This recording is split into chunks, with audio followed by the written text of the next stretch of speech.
জয় মা চাঁদনী মা, জয় বাবা শিব বাবা।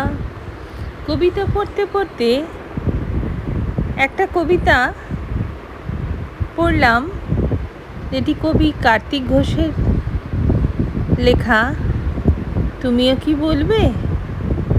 এটা কবিতাটির প্রসঙ্গটা হচ্ছে বাচ্চাদের পড়াশুনো নিয়ে তাদের মাপ নির্ণয়ন করা।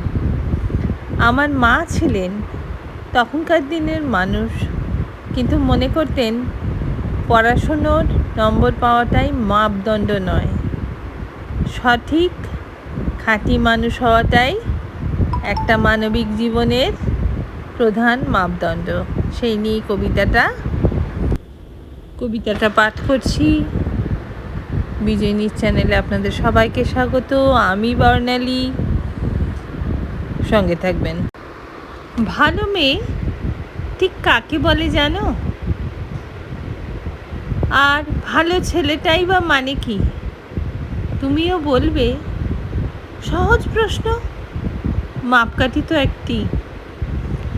যে মেয়ে পেয়েছে অঙ্কে 100, যে ছেলে ভূগোলে সেরা, তারাই তো ভালো। সবাই বলছে হীরের টুকরো এরা।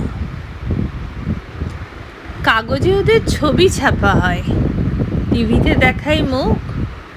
ওদের জন্য তো ভাই আমারও আনন্দে ভরে বুক। তবু কেন জানি তোমাকে বলছি মা, দেখে শুনে পাই ভয়।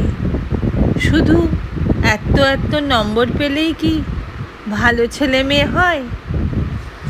আচ্ছা ধরোই না, যে মেয়ে অঙ্কে পেয়েছে অনেক কম, কিন্তু যার গান শুনে মুগ্ধ সবাই, হাততালি দেয় হরদম।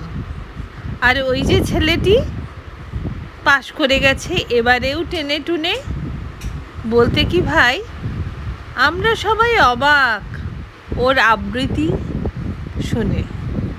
নাটকে ওর নেশা আছে খুব, আর পরের বিপদে ছোটে। পাড়ার তিন্নি এবারেও জানো অঙ্কে 30 পেয়েছে মোটে। কিন্তু জানো তো মেয়েটা খেলাধুলোতে 10খানা গায়ে নামে।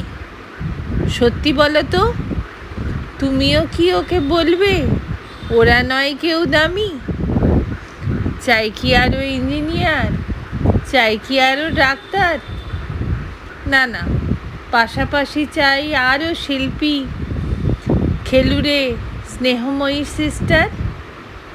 কম নম্বর পাওয়া ছেলেটাই কারিগর বলে আজ দেশটা গড়বে বলে। দেখো ওরও হাতে কত কাজ। পরের দুঃখে কাতর যে মেয়ে মুক্তি করেছে কালো। কম নম্বর পেয়েছে বলে কি বলবে না ওকে ভালো?